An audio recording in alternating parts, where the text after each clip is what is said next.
The Arizona Cardinals are the betting favorites to land Ty Simpson in the 2026 NFL draft. But how hard should they push for the Bama quarterback, Johnny Venerable? Third overall? No, I'm just kidding. We react to Daniel Jeremiah's mock draft. Plus, what was Malik Willis thinking? PHNX Cardinals starts now.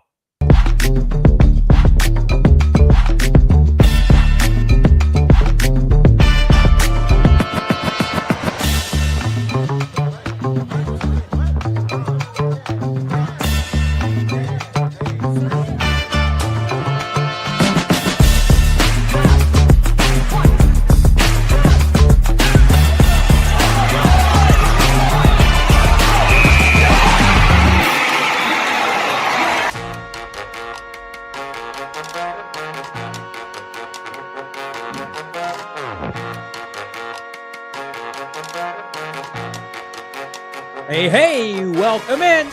Live from studio. Hey, presented by our friends, our dear friends at Circle K.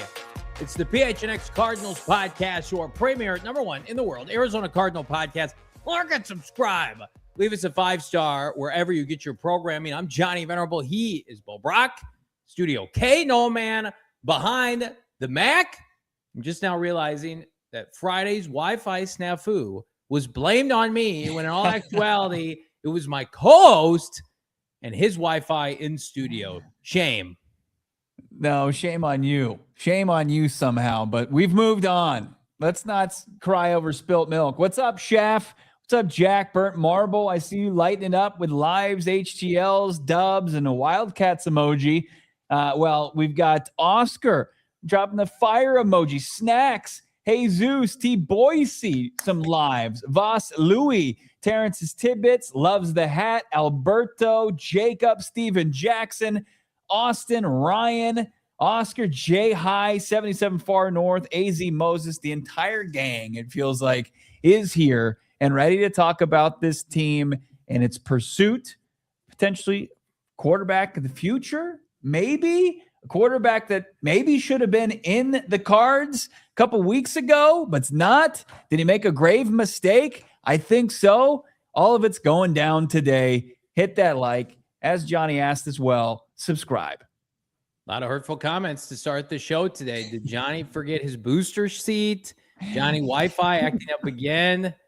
How dare you? Some clickbait in here? No, we don't do that here. We do rage bait. I'm ready to rage. Clickbait? I guess the Ty Simpson being the betting odds to go to the Arizona Cardinals is clickbait. I like this. Rudy, hold the line for Ty Simpson. Ooh, that's a big stream for me. No, what do you got? I did make the thumbnail today. I made sure that Monti Ossenfort was smiling really big, and I was like, ooh, this will make some people mad. So that was kind of intentional on my part. People are being baited by the size of Monti Ossenfort's smile? I like just the simple try for Ty. Just try. If you haven't tried all offseason at quarterback, just try to do something. Try to care, right? Here's where I'm at. This franchise right now has to be thinking a couple different things. Let's first start off, because I don't think we can have a conversation about Ty Simpson without turning the clocks back 8 days. Malik Willis signed with the Miami Dolphins. And people are like, what are they doing? What's their timeline? I love Malik there. Hooray. Jeff Hafley knows better than anybody. And then they proceeded to trade their only weapon on offense in the passing game, Jalen Waddle, to the Denver Broncos, which, by the way, I like that trade for them. I think the Broncos overpaid. Sorry, DNVR. I do. I don't think Jalen Waddle's any good. So they overpaid for Jalen Waddle. And now Malik Willis is standing there like Will Smith in Fresh Prince meme. They have no players in the passing game. And people are like, why? The Dolphins are tanking and Willis will fail. Duh. That's what we said. We said that this would happen, that people would jump to conclusions.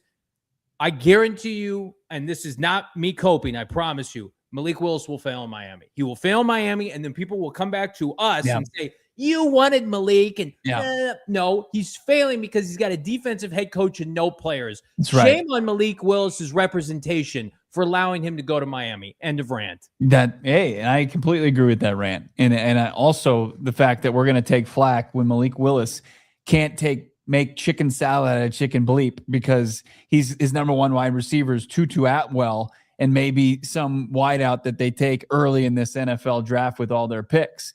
It looks like it is a big-time mistake by Malik Willis. He got paid. He also got, of course, gifted the starting role, which I hope the Arizona Cardinals were willing to at least offer to him. Yeah. But maybe that was part of it. Maybe they weren't willing to just concede Jacoby Brissett's QB1 status to Malik Willis, and that was one of those reasons he went to South Beach instead of the desert. But looking like a tough choice for Malik Willis there, considering not much in the playmaking department, not much as far as just protection standpoint.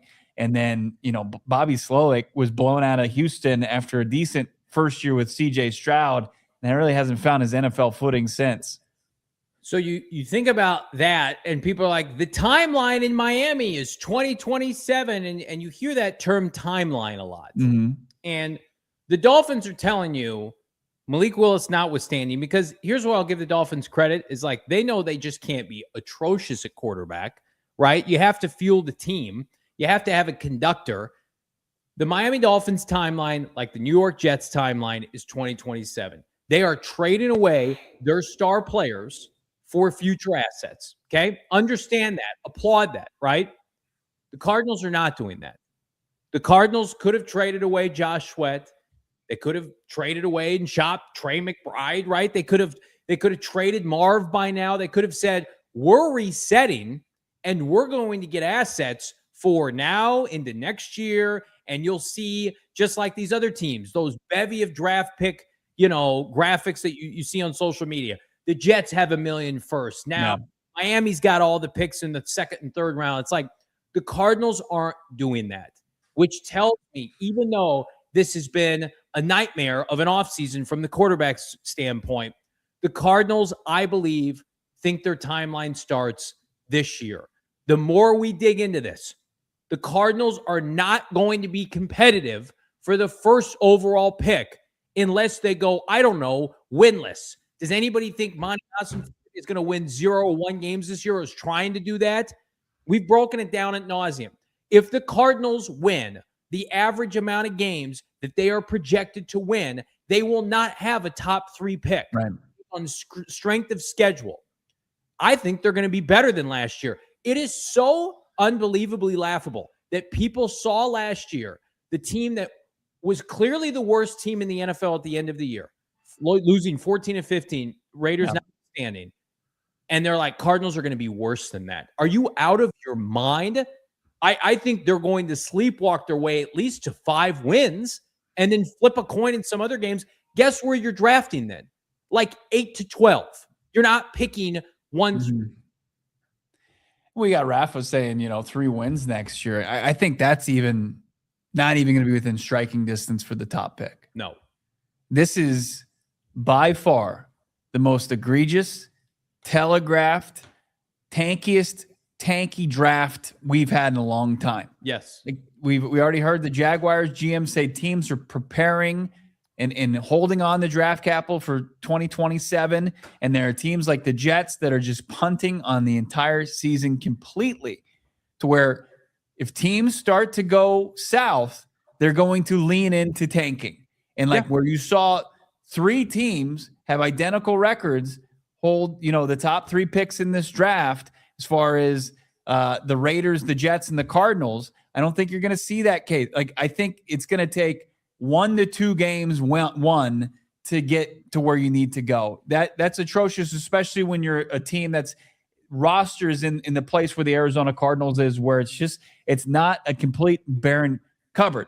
Do you wish there was better quarterback play, higher upside? Absolutely, but not fall on your face, outright lose you games week in and week out. Play really at any position. And when you play a 4th place schedule, that matters because you're going to be able, even on accident, win football games. The Cardinals, and then even if they tie with one of these teams, as Johnny was pointing out, the strength of schedule, just playing in the NFC West is going to sink your chances inevitably about getting up ahead of a team atop the draft board. Let's turn the clocks back a year, 2 years, 2024. The New York Giants Does anybody remember the Giants of 2024? Guess how many games they won prior to that season? I think they won like 4 or 5 games. They were terrible. They were unwatchable, but they won 4 or 5 games, okay? They weren't very good. Guess where they picked in that draft in 2024? 6 overall. Yeah. Guess who didn't sniff a quarterback? They didn't sniff one, and they tried. They begged. They pleaded to come up. Nobody wanted to hear them. They laughed at them. They couldn't get the first overall pick, the second overall pick, the third overall pick. They were done. They were toast, right? You want to do that? You want to win 3 to 5 games and sit there because of strength of schedule, 5th or 6th overall, and not sniff it? On top of the fact that let's pretend that the Browns or the Jets somehow are sitting right behind the Cardinals, and the Cardinals aren't getting a quarterback. You think the Cardinals are going to be able to compete with these other teams with the robust draft capital?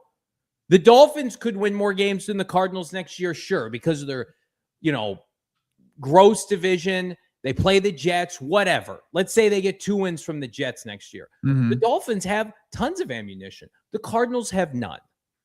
And so we go into this because I think it's important to contextualize that there is a segment of Cardinals Twitter that is very much in the mindset that the Cardinals are tanking this season. And I have been of the mindset that if they are, it's the worst tank job I've ever seen.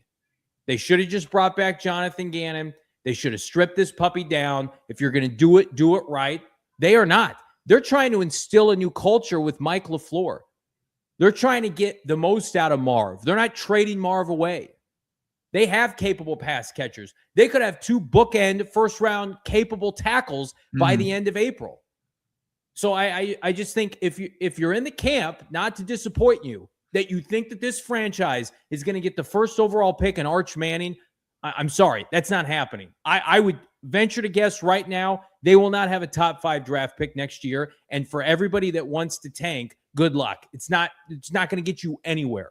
Yeah. I mean, the unfortunate reality is they're not going to be far from a top 5 draft pick either. I mean, it's going to be similar to where we were in early December as the losses kept piling up. Right. Where you weren't moving up the draft board because it was just as competitive to get to the bottom as it was to get to the postseason in the NFL, if not tougher, because the teams, they knew it was a 1 quarterback draft that was kind of starting to show itself. Yeah. And that if you wanted to get there, you had to lose a lot of games, and teams started to sit stars, and you started to see just full egregious tanks.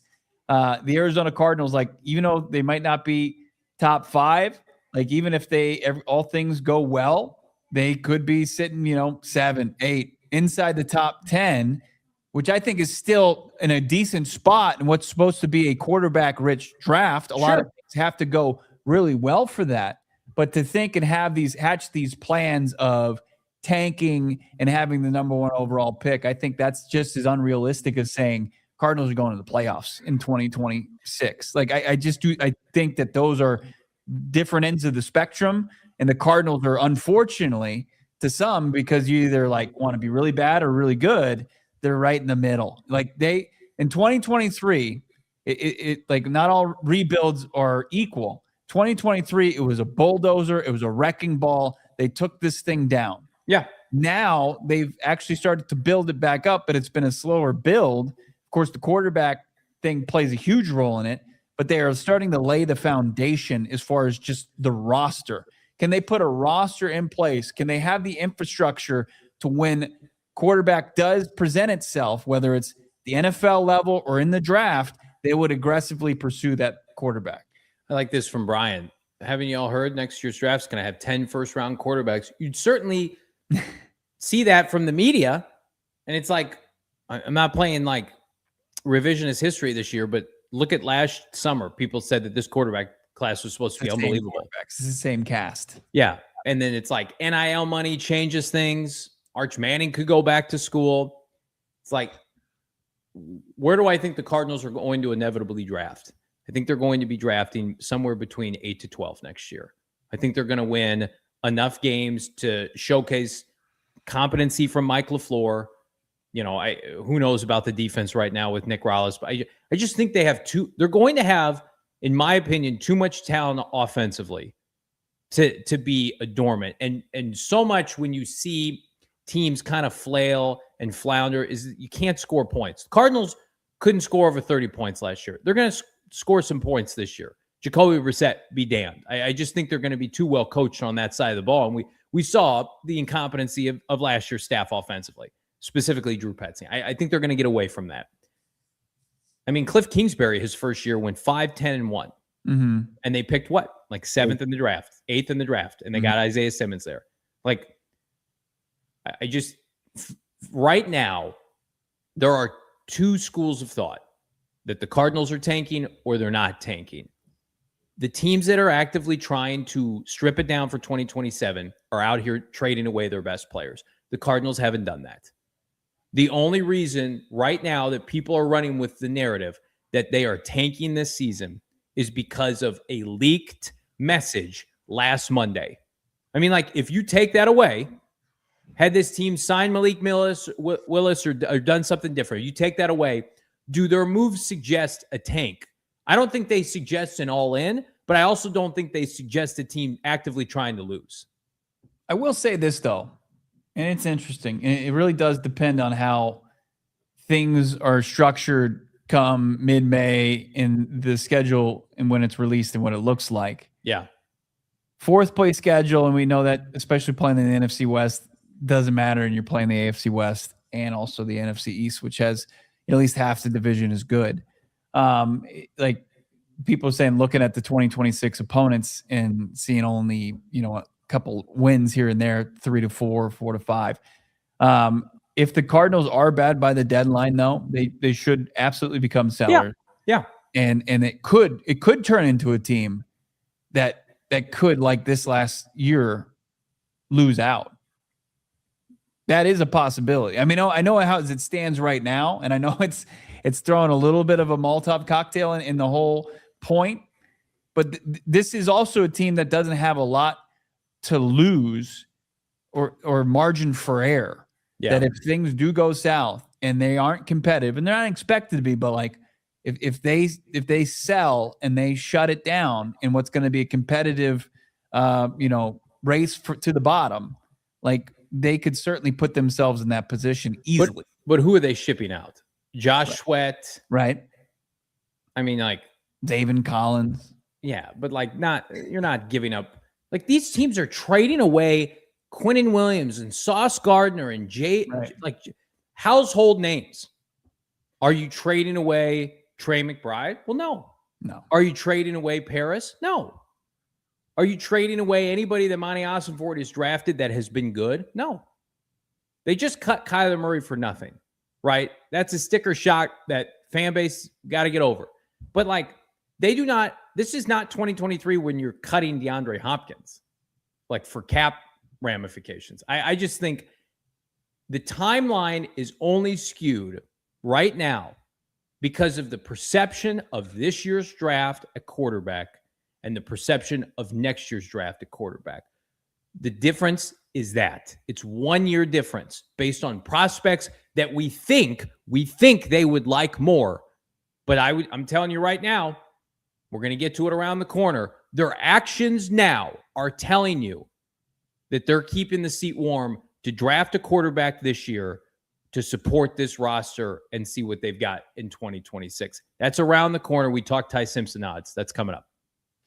Cardinals playing lottery with the draft. Why not do it with the Arizona lottery instead? I'm talking about the multiplier family pack. Reminding you, you got to be 21 years and older. If you are, what are you waiting for? Multiplier scratchers are the perfect way to add to your life. With multiplier scratchers from the Arizona lottery, you could multiply the good things like vacation, relaxation. How about celebration? Because with more than over $270 million in cash prizes, you can win big and more of what you love to do. Multiplier tickets start at just $1 and have prizes up to $5 million. On top of that, how about access to triple theme games, triple the fun. Now you can play 3 exciting triple theme games with our friends at the Arizona Lottery. Play triple red sevens, triple cash payout scratchers for a chance to win top prizes of over $100K. Check them out right now at our friends at Circle K, by the way. Triple red sevens play has a progressive jackpot starting at $30K. So just dipping your toe in a little bit. With over 3,500 retailers across the state, you can play whenever and wherever you'd like with our friends at the Arizona Lottery. Find all 3 tickets at a retailer near you. Perfect time to dabble with our friends at Arizona Lottery. Again, you got to be 21 years and older to play, Bo. It's always fun this day and age because growing up, it was always kind of under the radar to find out who's into edibles. And it will always surprise you. It's like, hey, you want an edible? And you never know where it's come from. Not the case with Pure Edibles. Pure Edibles, it's simple. If you're into edibles, they were founded right here in the great state of Arizona, and they're a full-fledged candy company that take that part seriously. So it's not just drenched in sugar, and also takes the edible part of it really seriously. On every 10 of Pure Edibles, it's listed the effects right there. So you know what you're getting into. Delicious. And of course, it's going to give you the experience you're seeking as far as your edibles. And here's an even better thing. 130 dispensaries statewide carry Pure Edibles. Founded right here in AZ, up at the road in Flagstaff. Now they call it Phoenix home because they're big league, man. They don't just come here like the football organization and just kind of take it easy. They know this is the big leagues here, and they got to show up because it's a competitive game out there, the edibles game, and they are dominating. And I also have a great collaboration with one of their friends up there, the I-17 Mother Road Brewing. How about the all-in-one Tower Station, the IPA, along with Pure Edibles? They've got the all-in-one, and it's unbelievable. It feels like you're taking a nice sip of the Mother Road Tower Station IPA, but it's got a smooth THC twist. Check it out. No more pouring, no more waiting, just happy hour whenever you want. Check out Pure Edibles in the over 130 dispensaries statewide.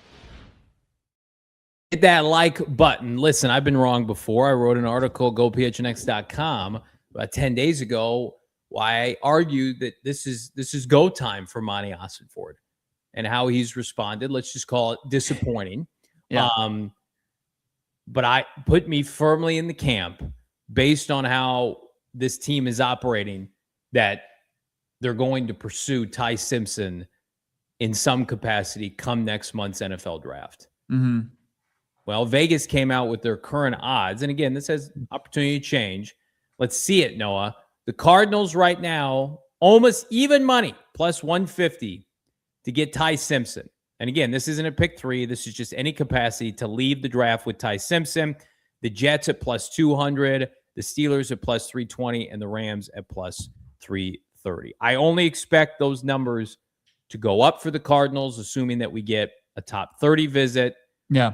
And again, this doesn't surprise me after, Bo, watching your interview with Fran Duffy over the weekend. No, it doesn't. It is interesting. You know, the Jets are going to have 2 opportunities after the Cardinals pick to select Ty Simpson, yet they're taking a back seat. And I think that, you know, obviously betting plays into the public perception. Yeah. And the Cardinals quarterback room, I think, screams that, just seeing just a reaction to it, that it's Jacoby Brissett, Gardner Minshew, and hey, this room needs some help. So who would be the most aggressive to get Ty Simpson? But the Cardinals are ahead of the Jets, who have 2 picks after they select 2nd overall. They're going to be, 16th overall, and then they're going to have the first pick in the 2nd round. And then you've got yourself the Steelers, who are picking, 21st, 20th? One. Yeah, and then you got, was the last team on there, but the Arizona Cardinals Rams would have to take their team. They I don't think that's happening. Right, probably not. But people wanted to connect the dots with that, but because Ty Simpson does kind of resemble what McVay looks for in a quarterback, and what from the Shanahan tree look for in a quarterback, and I think he does look that part. But when I start to kind of break down what I'm comfortable with, because that's what this is about, the Arizona Cardinals, and what, as a fan, going through the nightmare of the start of free agency in this offseason has been, what I would be comfortable with this team and what its aspirations or lack thereof in 2026 would be. I don't want to see them aggressively pursue Ty Simpson. Somebody asked me why I hate Ty Simpson on Twitter. I don't hate Ty Simpson. I just don't want to see them relinquish a ton of draft capital on Ty Simpson. Sure. I want to see them get up the board and overspend on Ty Simpson and get into Ty Simpson bed with him for the next half decade, and it become this just tiring back and forth. Is he the guy? Is he not the guy? Because I look at an older prospect at 23, going to be 24 in his rookie season, but he's unproven and he's raw. He's only played 15 collegiate games. Now, a lot of people want to use 20 as the measuring stick and start there, that if you've started 20 collegiate games, that's usually a good sense of, can you got to get to the next level and are you mature enough to do so? He's well below that, but he's an older prospect. So I've got a ton of reservations about him. And let me ask you this before you really kind of get into it with Ty Simpson, because I know you're going to be ready for this. You're locked and loaded. What's Ty Simpson's quarterback superpower?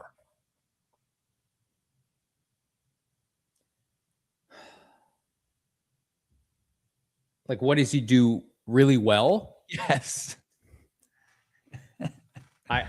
I think he throws a really nice, like, intermediate, like mid-range passing game. Yeah. Ball. I mean, that's where he kind of struggled at the end of the season. Yeah, because he was hurt and he had a broken rib. His ball placement, his accuracy. Right. Like I don't want to say yeah, you would, but that's my point. It's like, he doesn't blow you away with the size. He's just under 6'2".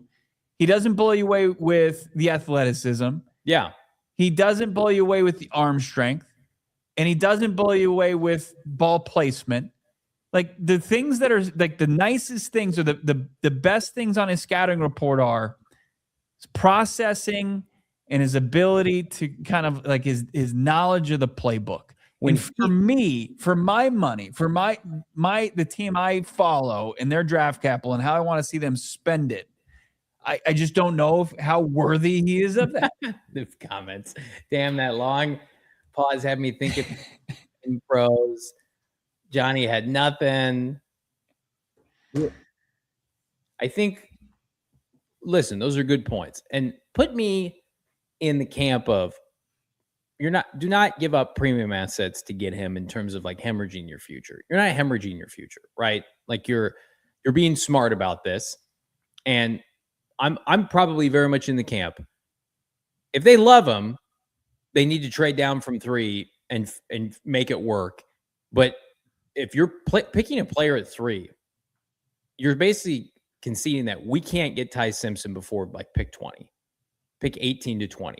You're going to have to be okay with that. Mm-hmm. You have to trust your scouts and make sure that everybody's on the same page of like, if he gets drafted in the teens, like that's an overdraft and we got to be accepting of that. And like, I have no issue with that.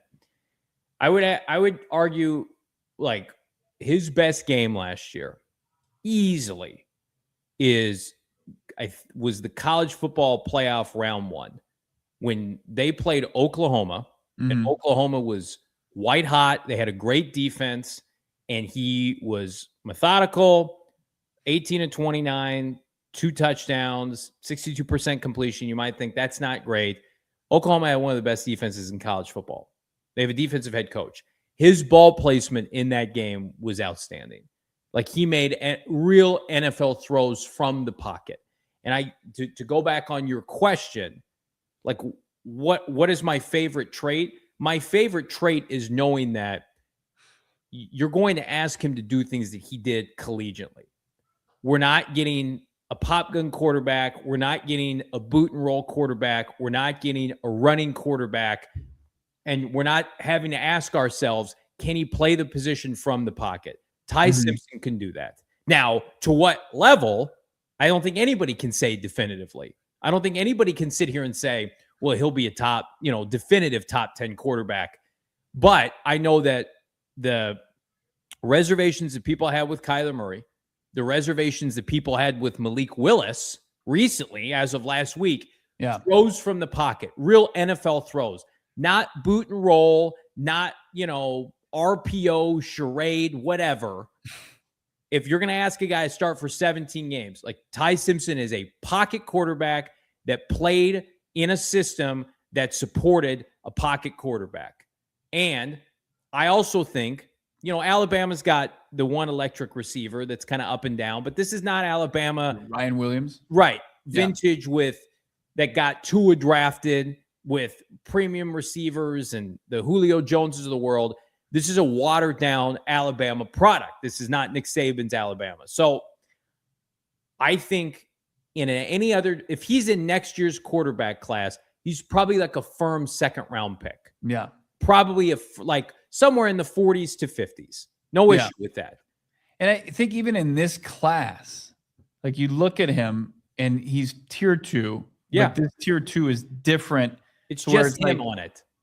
Teams aren't even considering him in the top 10, top 15.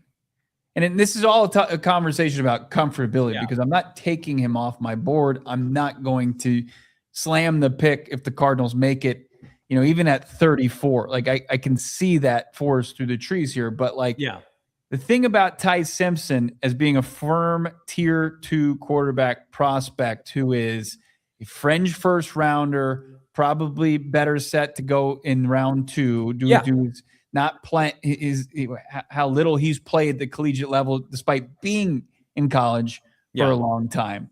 I just look at it as the Cardinals get on the roster. I still want that 2027 chip for a quarterback. Sure. Because when I look at 2027 as it's projecting, and I know people can push back like, oh, those are all projections and we just went through it. What did 2026 project? Like you're going to have Arch in this class. You're going to have Sam Levitt in this class. Look at all these guys. And they all fell by the wayside. They're all back at college and they're going to be likely in the class next year.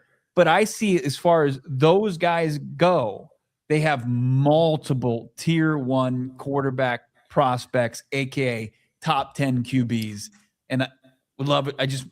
Throughout all this losing and during all this crap, I think the Cardinals at the very least want to try to invest a tier 1 chip into a quarterback in 2027. But that would require you to be a horrendous team this year. And I'm not saying that Mike LaFleur couldn't overcome that. I think it's a bad culture business decision to set up a coach that you were lucky to get with a roster, quarterback play, what have you, that wins 3 games or less. I think that's so detrimental for this franchise, and I think you do too. But you're playing the hand that was dealt last week, right? I think that's foolish, and I don't think they'd be signing Devin Duvernay, and I don't think they'd be trying to add pieces here over the last couple days as vanilla as people want to label them. If that was their intent. You put me on the record. I don't think that they are purposely trying to torpedo the 2026 season. I think it's much more likely that they have gross overconfidence in a veteran, aging Jacoby Brissett based on cartoon numbers while tying it and pairing it with a Ty Simpson-esque prospect. I believe that right now, if you ask me, that is their plan. I don't think that they're thinking about 2027. How could they? The man's got 15 wins. Yeah. Looking at just kind of the who's who of 2027, I'm just curious which quarterbacks, if any, you would select Ty Simpson over. You want to do that on the other side? Yeah, let's do it. Let's do it. Hit that like button for our friends at Circle K. If you need a tournament primer, I'm telling you, Circle K is where you want to be to get all your snacks, all your goodies as you're locked in to the field this weekend. I'm telling you right now, the perfect place. Think beyond the pump for just cheap gas at cheap prices right now. Go inside and become a member of the Inner Circle Rewards by downloading the Circle K app today. I'm going to tell you what, 79-cent Polar Pop is going to be my go-to as I watch tip-off later this week. My son's going to be dabbling on the 99-cent Froster. He's on spring break the last 2 weeks. He can't get enough of Circle K. Little Rascal, buy 2, get 1 free. Monster, 16-ounce. Of course, that Circle K exclusive Ultra Punk Punch. And then one of my favorites, buy 2, $6 Red Bull, 12 ounces. That'll get you going, as well as for the adult beverage in you, 12-ounce Bud Heavy, 16-ounce Bud Heavy, Bud Light, and Michelob Ultra, $1.50 each. How dare I sell you short on 4 ounces there? It's 16. Always has been, always will be. Meal deal matrix, $3, $4, and $6 meal deal. I got myself going today with the $4 meal deal. Breakfast Sammy, hash brown, and a medium coffee for just $4. What is $4 today buy you? Certainly doesn't buy you a full meal, except for at Circle K. How about $6 tonight? You're like, I don't know where to go get dinner. How about 2 slices of za and a 44-ounce Polar Pop right now via the Inner Circle? How do you join? Super easy. Bust out your mobile phone, your smart device. Join the Inner Circle for free by downloading the Circle K app today. Terms and conditions apply at participating locations. Visit CircleK.com for more details. And again, new members of the Inner Circle get 25 cents per gallon on your first 5 fill-ups, Bo. Going to hit over 100 here before we know it. Like tomorrow, Thursday, it's coming. Summer is coming, and APS is here to help you. So managing your monthly expenses don't become that guessing game, especially here in Arizona, where energy use can swing with the seasons. With APS budget billing, your payment is averaged out over the year, so you pay about the same every month. That's nice to know each and every month what the cost of your energy is going to be. No matter the season, that means fewer surprises during these hot summer months and cooler winter stretches. Paying the same every month gives you that predictable payment. You get into the routine of making sure you cover each and every month. Whether you're saving up for something big like a new car or just keeping your monthly budget on track, it's simple to stay in control and make your energy bill more consistent through the year with APS. Find all your options to manage your bill at aps.com/let's talk. That's aps.com/let's talk to help get your energy bill locked in. All right. The quarterbacks that could come out next year. Mm-hmm. You sent me a list. Is Arch Manning a better prospect than Ty Simpson? Yes. Okay. No issue with that. Is Dante Moore a better prospect than Ty Simpson? Yeah. Probably. He was probably going. I mean, he was going to be a top 5 draft. He could have been a Cardinal or a Jet. Yeah. DJ Lagway of Baylor. Going to have to put out some good tape post Florida. Hard no. Julian Sand, hard no. He was atrocious for Ohio State, especially at the end of the year, and cost them. They had an elite defense and they couldn't score points. Yeah, I think Sand is actually right in the ballpark of a Ty Simpson. I disagree, but I no issues though. Okay. Darian, the kid from Duke that transferred to, where'd he transfer to? Miami. Mensa. Yeah. Mensa. I would probably have put him ahead of Ty Simpson. More toolsy, for sure. And based on like the amount of games he played and the stats he put up. At the same size, I think. Lenore Sellers is a hard no for me. I mean, he's a project like Anthony Richardson was. Sure. Now he could turn it around and be awesome, but if he had like declared for this draft, there's no way I would take him. There's no way. Sam Levitt, I think I was higher on him than you were. I don't know. I can't seem to quit Sam Levitt as an NFL prospect. I know. I think last year was about as bad as it could be for Sam Levitt. If it lingers into this year, then like I can change. I'll do a quick pivot off of him. But I mean, as far as his athleticism, his arm strength, like I would, the idea of him as a prospect, I really like him. But like, obviously he needs to put out good tape. People are saying I was being too hard on Julian Sand. Probably is true, although he was bad against Indiana in the Big Ten championship. He was bad against Miami. Those are great teams. Played well against Michigan. I would still have Ty Simpson over Julian Sand. I think Julian Sand's probably like closer to 6 foot. And I think when with Levitt, getting back to Levitt, like when it's all said and done, he'll have more than enough games to say hey, this is a college tested quarterback. Mm-hmm. Coming at it, and then he played SEC competition just like Simpson. Like I agree with the chat. I'll take Baharo saying Sam is better than Ty. Yeah, Noah's texting me. He thinks Sam Levitt is the next JJ McCarthy. Why didn't you just say that? I didn't want to butt in, but Okay. it reminds me a lot of him. A very athletic, toolsy guy, but when it comes to the pass game, it can be a little iffy. I love this comment from Terrence because this is like what I think Ty does well is to go through the progressions, and like you're banking on that. Now, there's no argument when the athletic traits and the progressions meet in the middle, you get a franchise quarterback that's a plus. Yeah.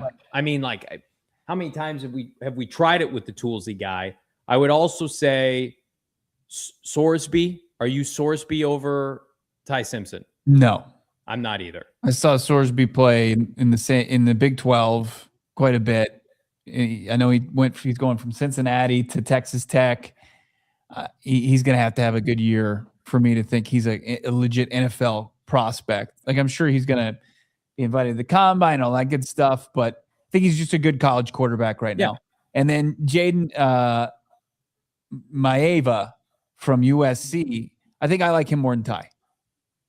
Yeah, I question the competition level. No, he played in the Big Ten. Some of those schools USC plays, they have great personnel. He was excellent at the end of the year.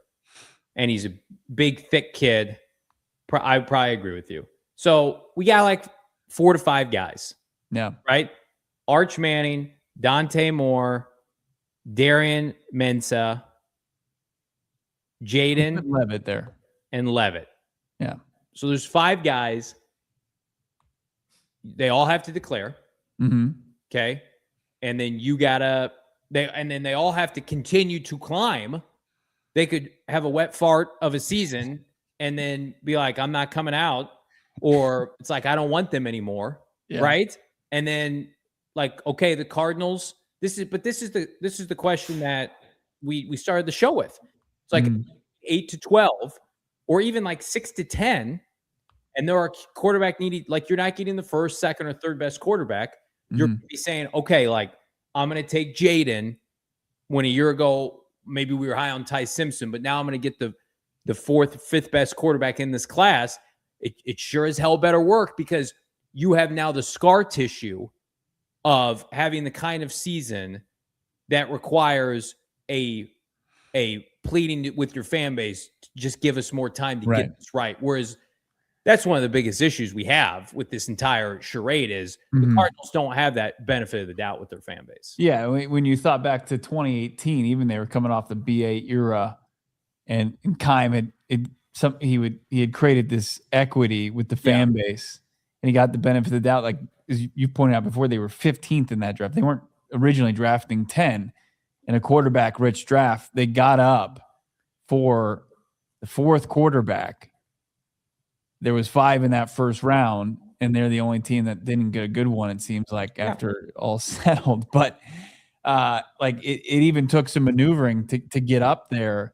And like if it falls similarly, right? Like you had a quarterback at the top, Saquon, you had Darnold, then you had Allen, and then Rosen. So you had 4 in the top 10. Like that's pretty crowded when you think about it. Like you're playing with fire. I think it's bad business to ask Trey McBride to go through another 3-14 season. No, I'm not saying tank at all, but I don't think like Ty Simpson adding him to the equation in 2026, outside of getting him to cut his teeth, is really going to do much as far as helping Trey McBride and Paris Johnson Jr. and like the guys that go to war every week for this team feel better about losing. Because like, is Ty Simpson, like we poke fun at Jacoby Brissett a lot, and we know that he's a guy that can play, competitive football at the quarterback position. He's not going to fall on his face. Like Ty Simpson, there's going to be some lumps. It like regardless if he becomes a good quarterback or not, like year one, I would expect him to have some major learning curves. So like think about losses will come regardless. But think about drafting Ty Simpson responsibly, whether it's 34 or a trade up into the first, you get the 5th-year option, right? And you don't give any assets for 2027. And think about securing him in a division where Stafford's year to year, Purdy is maybe his equal in terms of physical abilities, and then of course Darnold. And you sit around next spring then, and let's say you drafted Ty and he shows a lot of promise. Maybe you only win 5 to 6 games, but you're trending up because of the promise that he has shown. And then people buy into that mindset. And then you go into next offseason, not still so far behind in this rebuild, but with your quarterback established, knowing who it's going to be in 2027, and then suddenly the benefits of a rookie wage scale, so you can pump up your roster and you can make a big trade and you can add an impact player in the draft and don't have to force it on the 4th to 5th to 6th best quarterback. I mean, like, for me, it's like all I have to do is give up my 2nd round pick and I get a lottery ticket this year that could lead to all that. For me, that's much more appealing. And most importantly, you do something in year 1 that unfortunately Jonathan Gannon didn't have the benefit of, is you get to tie yourself to a homegrown quarterback that you were part of the evaluation in securing them. And I just go ahead. I hear you in all of that. But my biggest concern with Ty Simpson is in this gauntlet of the division, like, when will you ever have the best quarterback in the NFC West with Ty Simpson? What are the odds that he ascends to be the best quarterback in this division, or the guy that's going to be the trigger man for a team that's in place and he's just that glorified game manager? Like, where's he? What's like his ceiling as NFC West quarterback? Well, I think when Stafford retires, in a post-Stafford world, you've got a contention any year for him to be in the mix for 1 or 2. I think this Darnold thing has a shelf life, and I also don't think like I think Darnold's numbers are inflated because of Clint Kubiak last year. Maybe I'm wrong. Purdy they've locked into. I mean, like, the Rams are probably going to have to go with another like developmental. But that's going to be an alluring spot. Like, when Stafford leaves, people are going to want to go work with Sean McVay. Sure. If they don't get one of these studs in 2027. But with Kyler Murray, though, for years you had the quote unquote the most athletic quarterback in the division. You didn't win anything. But you're just going to go and you're going to overcorrect. And you're like, well, we didn't get to the athletic I don't think guy. This is an overcorrection. I think this is like, you saw revisionist history, and Jackson Dart's much more mobile than Ty Simpson. But you're seeing these teams that are taking educated swings on late 1st, early 2nd quarterbacks, and then let's build the team around them. I mean, like, one of the biggest arguments you could make of Kyler Murray's failure here is the fact that his infrastructure was the team that picked 1st overall. Right. And then failed around him. And then, you could argue he didn't live up to his side of the bargain. Certainly. I think the notion that the only way for the Cardinals to be good and consistently good is to tank for a toolsy quarterback, I think that's horseshit. But I'm not saying tank, though. What I'm saying is go after Ty Simpson like he's the future of your quarterback position. Well, I think what reasonably, like, responsible. I'm not sitting here saying take him 3rd overall. Right. But in a draft we already argue is watered down, Monti Ossenfort has already gotten 28 draft picks. If they take Francis Mauigoa or David Bailey and say, okay, what do we need to do to get a mini package up for Ty Simpson at the end of the 1st round? I think that's a smart decision, especially if Mike signs off on him. And then you see what you have this year. And guess what? If it works out, you're in a great spot. Tanking doesn't guarantee you anything. And starting Jacoby Brissett all season only fractures this fan base more. But I want a different reality for this fan base this season. So do I. Believe me, I got to go to the stadium and endure that, 9 times next year plus 2 preseason games. Yeah. The Cardinals, as far as Ty Simpson, I want to be realistic about what his upside is, where he would even just stand in his own backyard in the division. Let's unpack that a little bit more. Let's get to our last break here on PHNX Cardinals. If you love the NFL Draft, then this is your edge. The Die Hard NFL Draft Guide is built and based off of thousands of hours of film study, being boots on the ground, Shrine Bowl, Senior Bowl, Combine, talking to scouts, talking to coaches, really getting a feel for where these players are best going to fit and project in the NFL. We're talking hundreds of players in this class. This is the best draft breakdown Cardinals fans can find. It's all inside Fran Duffy's 2026 NFL Draft Guide at GoPHNX.com. We're talking scheme fits, positions of need, and prospects that are going to define the offseason, setting Michael LaFleur potentially up for success, keeping Monti Ossenfort employed. All right, so what are you going to find in the guide? Well, you're going to find player comps. You're going to find strengths, weaknesses, physical tools, analytics, highlights, analysis from all across the space, everything you need to try and determine who are the best players for your team. You get access to the guide if you're a diehard, and you'll also get access to a couple of individual breakdowns I'm doing specifically for your team. All right, look, if you want surface level breakdowns, you can get them anywhere. But if you want independent thought, if you want thorough breakdowns on all of these prospects, become a diehard, get the guide. Or you can get access to the 2026 guide for just $26. Let's win draft season. Love that from Fran Duffy. If you've ever been in an accident, suffered a serious injury, the lawyer you hire, it's so important. It really matters. Do your research. And when you do all that research, it's likely going to lead you to one law team. The husband and wife law team. So many people in Phoenix call Mark and Alexis Breyer the husband and wife law team. Phoenix locals who've raised their 8 kids here in their firm that's built around one thing: getting the best results for the clients. Their team brings hundreds of years of combined trial experience, and several of their attorneys are certified specialists in personal injury and wrongful death, a title held by less than 1% of lawyers in Arizona. That's huge. Check them out. The difference is they're real trial lawyers, and if your case needs to go to court, they're going to be ready. They're going to go throw down on your behalf when it's necessary. Plus, they promise you'll receive at least as much in your pocket as they do in fees, even if they have to lower their fee to make it happen. That's what I'm talking about. If you've had a serious injury, call the husband and wife law team at 602-783-8841 or check the link in the show notes and tell them Johnny and Bo from PHNX Cardinals sent you. If you look back at last year's top passing performances in the NFL, which most of these quarterbacks led playoff teams, it's a mix. It's a mix of conventional pocket passers and the toolsy guys. Like Stafford, first overall, won the MVP, first overall pick. And, no arguing with that. Goff, obviously first overall pocket passer. Dak Prescott, I would argue, is much more of a pocket passer now, is pretty immobile. Then you've got Drake May, Sam Darnold, Trevor Lawrence, Caleb Williams, Bo Nix, Herbert, Baker Mayfield.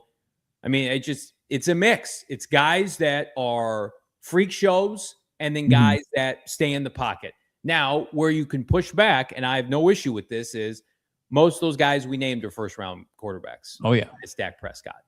So, that's why I think, listen, if you're sitting here and telling me, well, I like Ty Simpson, but I only like him at 34. That's just not how it works. If you like him enough to invest in him, and the 34th overall pick or whatever we have, I think it's 34, is basically like a first round pick, then he's worth a trade up into the first round to get a 5th-year option. I think if you're sitting there sweating it out on day 2, then you really didn't love him, anyway. Right. It's like, and we look at it as like, how much do you like him or do you love him, as far as what's your evaluation of him, and are you willing to pay the price to get him? And it's like, okay, well, we're mathing it right now.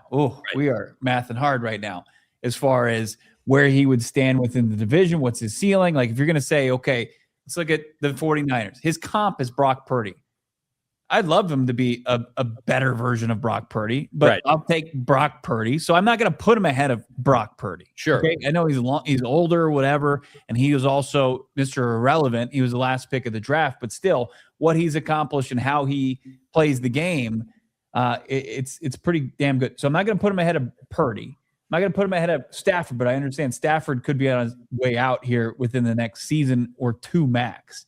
And then you've got Sam Darnold in Seattle. I'm not going to put him at Sam Darnold at this point. in the process. So like at best, you've got the third best quarterback in your division, right? So that's tough. And he's not going to be one of those guys that's just going to take off. And next thing, like what's his ceiling? Where's he gonna fit in the overall landscape? I think like quarterback. Best case scenario, he's a 4,000 yard passer and a 30 touchdown guy. Because that's his play style. Mm-hmm. And I also think somebody makes a great point in the chat that I think a lot of people are completely dismissing. He's only available pick 34 because he got injured at the end of the year, and it is buying low. He was the consensus number 1 pick in mock drafts in October, ahead of Fernando Mendoza. And then he got hurt, and then that Bama team fell apart. This is my thought process on Ty Simpson, Cosman. I'm so glad you brought up this point. And I am of the mindset, and I agree with the people in the chat, you're buying low on an asset, on a stock, and you keep swinging until you get it right. And I do not believe, and this franchise has already shown you, if you take Ty Simpson at 25 to 30 and you're not giving up future capital and you bring him into your building and he doesn't work out and you've got a top pick next year, you can move off of him easily. I know that you're scoffing at that, and I know that's your biggest concern, but like we've already seen that. And Rosen was the 10th overall pick. And there were plenty of people saying, give Rosen another opportunity. I just think from my vantage point, Ty Simpson with Mike LaFleur and what he looks for in a quarterback, I think there's a success rate there that can be obtained as early as this year that could give everybody a comfort level where you don't have to force it in 2027. Yeah, I think they've set themselves up to where they're not going to force it. As much as we'd like to think of a reality in the near future where Ty Simpson is starting games for this team, it's still going to be Jacoby Brissett or Gardner Minshew. If Jacoby Brissett falls on his face, they're going to probably turn to Minshew first before even throwing. You think so? Yeah, a Ty Simpson. If they're 0-5 and they have no juice, you got to put them out there. Think about the team we cover. Think about the team we cover and how reluctant they are to do fun things and just kind of fly by the seat of their pants. They do not control their own destiny in 2027. That's the only point I want to emphasize. To my point, as far as 2027 goes, is we've already identified 5 guys that we feel about similar to Ty Simpson, if not better, because they have, just the things that the traits, bigger arm, mobility, right, for sure. Yeah. No issue and with stuff that teams around this league. And then like a lot of people want to make, like when they point out the quarterbacks and first round quarterbacks and the success they had in the lack of success that they had in their original drafting team, right? The Albert Breer tweet that came out after Kyler Murray was cut was pointing out like how guys usually kind of find it in their second phase. And it's because it's not, a quarterback drafting problem. It's a development problem. And it's like, you're going to get Ty Simpson in here with the very real reality of you're not going to give him the long enough runway that it's going to take to develop the guy. I think I can tell you definitively, like you get Ty Simpson in your building and you're willing to cut bait, like after a season, him being here, it's worthless almost. Go invest that asset into a different position. I would have to feel strong enough in my ability to develop a quarterback. My name is Mike LaFleur, and this is what I was brought here to do. And I have 2 first-round tackles, and I've got an all-pro tight end, and I've got 2 capable receivers, and we just gave Kendrick Bourne 2 years, $16 million. Like, that's what I keep going back to. Like, they're not operating like the Jets and the Browns and the Dolphins, Bo. Like, you don't believe that these moves or lack of aggressiveness to tear this down telegraphs an investment in the quarterback class in 2026? That's how I'm reading this entire thing.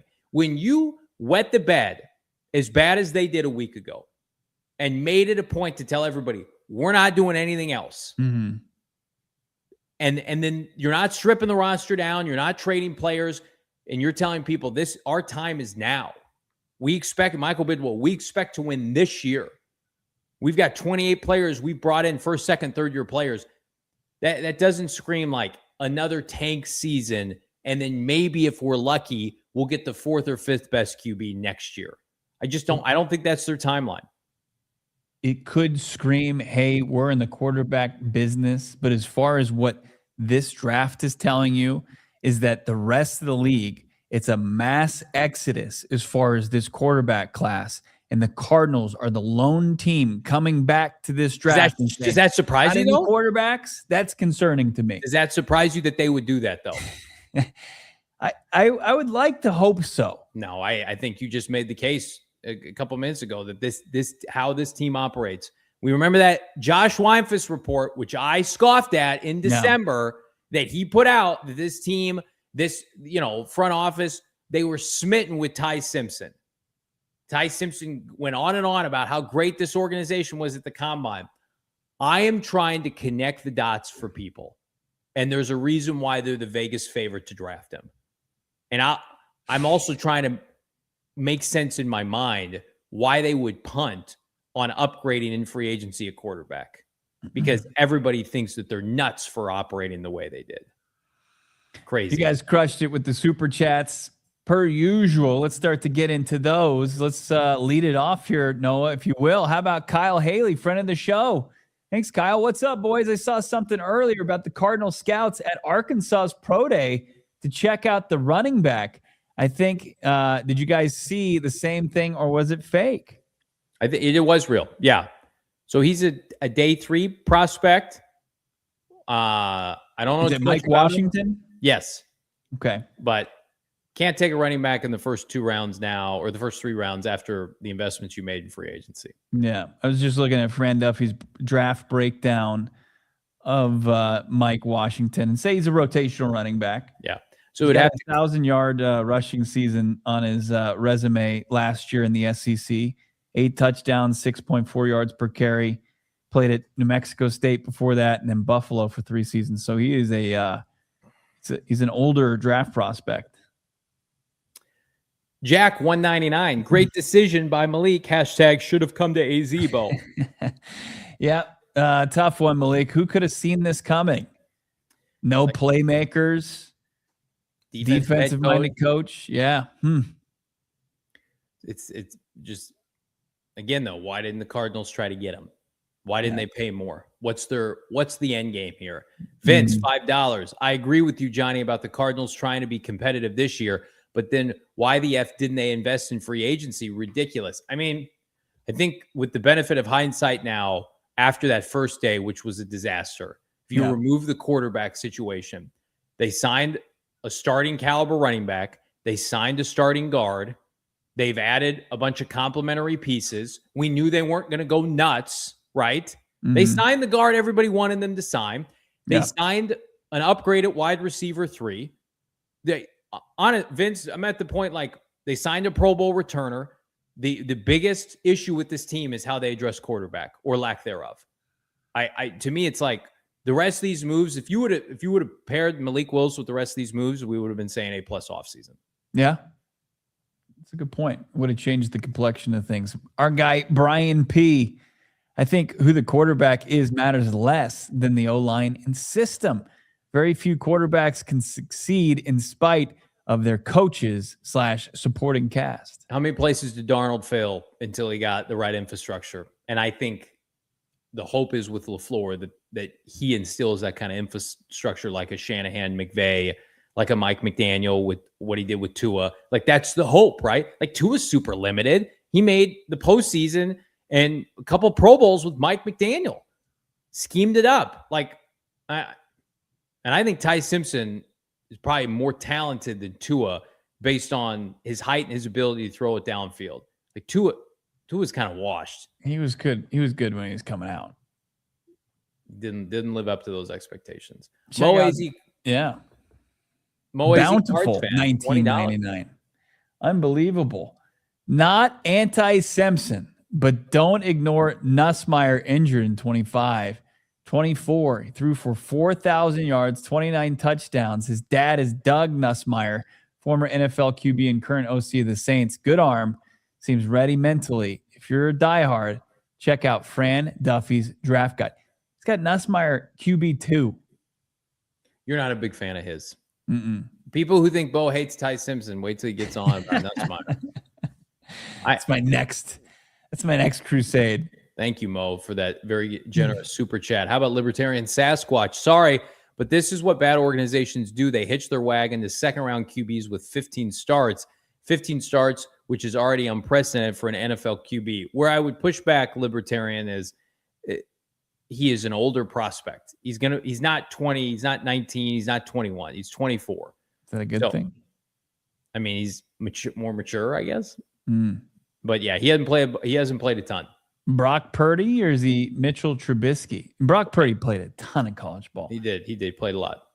Baharo jumping in. How about this? Bama fans were happy he left. Come on. I mean, they were happy when Jalen Hurts left too. My question is, why is he declaring if he doesn't think he's going to get drafted high? In a year, in an offseason where guys were taking the college bag, he was running to the pros. Something to that. My guess is the NFL likes him more than Twitter. Never a pleasure, $4.99. I don't really think Monty would go after Ty because he's got Minshew to back up, not a third-string quarterback. If Monti Ossenfort goes into this season with those two quarterbacks in like a Slovis, then he'll be fired by Halloween. He'll have nothing to hang his hat on. Why should you be the general manager of the Cardinals? And what have you built? Ty Simpson represents, hey, I have my quarterback. Give me time to get the team right with him and get Mike, let him acclimate him. With no quarterback, and this was my argument for free agency too, like you have nothing to sell to Bidwill beyond this year. Short stacked goblin. JV, you're being incredibly short-sighted. You want to lose more games? You want to have no promise for hope? Like, this team has won an average of 5 games the last, half decade since 2021. That number skewed because of 8 wins 2 years ago. Yeah. I will never be okay with sign me up guy for sucking in 2026. Let's do it. I think that's such a loser mentality. Let's go have all the players we love go off and have success elsewhere. I want to see him win a ring. Get him out of town. Hate it. Vince White, Monty choosing Simpson as his guy just makes sense. Very conservative and low ceiling. LOL. It's very conservative. Mike has a lot to say about it as well. But I don't think his ceiling is quite as low as Bo thinks. But I'm not going to sit here and argue like he's got the ceiling of a lot of the guys next year. Of course not. But I would also think a lot of the ceiling guys have busted lately. Reezy Baby, member, supporter of PHNX Sports here on YouTube. One of our faves. For that loyalty, my guy. Just want a reason to root for this team in 2026. Draft Uncle Rico. Draft anyone. Take a swing. You haven't drafted a quarterback in the top 3 rounds since Murray. Good Lord. Get some new people in here. This is a horror show. I don't want to hear about it's 2026, guys. I don't want to hear about 2027. Short stack goblin is back. Levitt has 11 wins. Ty 15 games played. Come on. We like Levitt more than Ty Simpson. I would have if Levitt had declared this year. There was talking he was going to declare. I would have taken him this year easily. No issue with that. Brian P. Give me a QB who maybe isn't toolsy, but enough brain power to turn a light on when it's dark. Don't want Jamarcus Russell. All the tools, no brain. I think a lot of these guys are smart, but it's the on-field processing, and that it's always a concern. But then you can't go too far the other way. He's a gamer. It's he wins a lot at the college level. It's just he was on a great team. Right. I'm not going to sit here and tell you I can break down elite quarterback film. We have the one tweet though from Chase Daniel. Noah, can we see that real quick? This was from earlier today. I retweeted this. Ty Simpson's first 8 games this year, we played number 5 team, 16, 14, 11 team, 20 TD passes, 1 pick, and he was on pace to be the first overall pick. Mm-hmm. And then Bama coach did not make good adjustments during the season. He got banged up, and it fell apart. But it's in there. It's in him. He can do it. But more consistency, absolutely. I think that comes with age. Keeping it going here with the super chats. Thank you, Brian. How about Libertarian Sasquatch is back? JV, I want you to say Simpson stats, not vibes. I think he's kind of anti-vibes, honestly. If there was a vibes quarterback in this draft, he ain't it. So I wish he was the one up there at his his pre-combine interview saying, I love it. This is a great organization. Mr. Monty. He's got some goober vibes. Like Mike LaFleur is a big ball guy. Libertarian. I wish he had vibes. How about this from Bada Bing Crosby? Don't reach. Take away Bama and Ty is a 0 with shoes. I'd rather take a late round flyer on someone like Beck after addressing O-line and D-line. Stay away from Nussmeier. I like Carson Beck too. I would take Carson Beck. But I mean, who does Mike like? Let Mike pick the quarterback and take him where you need to take him. RLW 499. Johnny is right. And if Mike LaFleur likes him once Ty, then you go get him 100%. If Mike LaFleur is like, I can win 9 to 10 games a year with Ty Simpson, let's do that. I'm sorry. And I make this point a lot, so I apologize repeating myself. But like, guys, the standards we have here are so dog water because of where this team is. And people are like, I need a toolsy guy that we can win a Super Bowl with tomorrow. Bro, we're winning like 3 games a year. Can we just try to level up as a franchise for just incremental improvements? Got to have a Josh Allen type for me to take him in the top 5. It's going to be another, like, he fizzles out, hits the market, and it's what we're seeing with Kyler Murray. He's like, man, look at Kyler Murray. Look at his numbers. He's pretty good. I think Kyler Murray's going to lead the Vikings so far in the playoffs. You're like, what? Where was this energy when Kyler was the same guy the last 7 years? Don't be an embarrassing franchise. Stop embarrassing everyone. Harry, get out from under that horrible organization. Harry, why not swing at Aller in a later round? How about take Ty Simpson and then draft Drew Aller later? Let's do it. Let's just have some fun.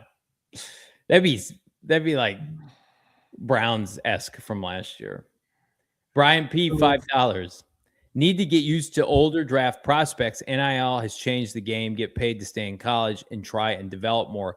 22 is going to be the average now. It's a great point by Brian. Yeah, the age is right for Ty Simpson. The experience is not. Well, come here and start games for us next year. Perfect experience. Get your brains beaten in. How about this from Iron Will? Monty gives up 2nd and 3rd and 5th round to trade up mid-first to get Ty, or Kyler takes the Vikings to the playoffs at 12-5. The universe says only one happens. Odds are heavy on the K1 scenario. Yeah, I would be surprised if the Vikings aren't a playoff team next year. They won 9 games last year with the worst quarterback play in the NFL. But, I mean, people get hurt. Things change. The NFL season was like, outside of the Cardinals, face planning was like very predictable. I need some shaking up. I need some teams to go down. I need some NFC needs to end. But if you ask me today, I would think I don't know if they'll win 12 games, but they'll win enough to get in the playoffs for sure. But we don't have time to talk about the playoffs. I want to talk about the draft and our draft party. We've already sold double-digit and counting tickets for the draft party. If you are a diehard right now, $48 out the door. Thursday, April 23rd, 5 p.m. Upper Deck Kitchen and Bar, Gila River Resorts and Casinos at Wild Horse Pass. Tickets will sell out, so we're giving priority to our diehards first. Then we're going to open it up to everybody else. It's going to be $60 a pop. Again, already sold a record amount of tickets for day one. Do not wait a single day further. And again, when we sell out, we will be opening it up to night 2. You could be there when the Cardinals select Ty Simpson. Absolutely, yeah. Get in while the getting's good. Get your tickets, and you too could be like Jersey Cardinal, where Johnny's standing close enough to be technically in the picture together with you, but also social distancing in the picture just because he's an awkward guy. The real photo actually has me flanked by some other fellas. And so, but of course they cut off that gentleman. I hate that. Actually, it bothers me that Bo would do that. Worse for the guy because he was in that pick. He deserves. That's what I'm saying. He didn't even get in the promotional image. Probably won't buy tickets this year because he's like, MFers snapped me out, cut me out of that picture. Yeah, I'm gonna Noah. You need to use your Photoshop expertise and just like slowly move Johnny further away. I could do that. No, I'm not into that. I am into all of you. Hit that like button. Great conversation today. As the Arizona Cardinals, would you say the heavy favorites to draft Ty Simpson? I think that's fair. I think that's certainly fair. It's clickbait, John. How dare you? Rage. I'm ready to rage with all of you at Gila. Do us a favor. Hit the like Yes. button on this video. Get us to 500 likes here. We're back on Wednesday. We got Fran Duffy coming up later, hopefully this week. We're going to talk to Mike G, hopefully pretty soon. All that and more, but you got to be subscribed, Bo.